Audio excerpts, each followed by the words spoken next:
Hello everyone, this is Bill Stevens with the Music Educator Quick Tip of the Day. Now, the following should be taken in consideration when selecting an oboe reed. The finest oboe reeds are guaranteed by their makers, therefore it is no longer necessary to purchase 6 in the hopes that 1 or 2 of them will work. Choose a reed that visually looks good.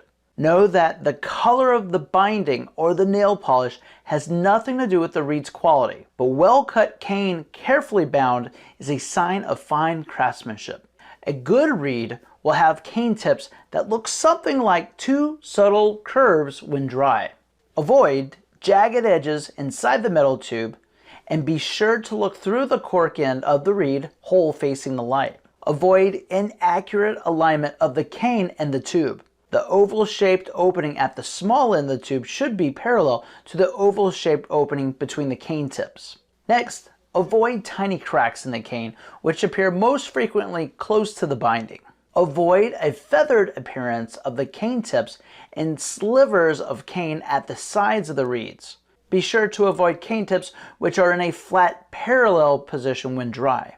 Avoid an offset in appearance of the cane tips. Remember that oboe reeds will respond quicker and last longer when they are soaked in water rather than saliva. To do this, dip the cane in water.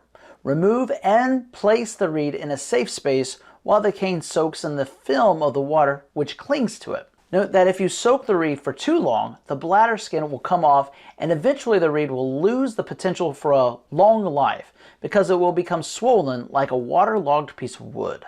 Oboe reeds should be cleaned once a week by placing the cane tips into water and gently sloshing a soft feather up and down through the reed.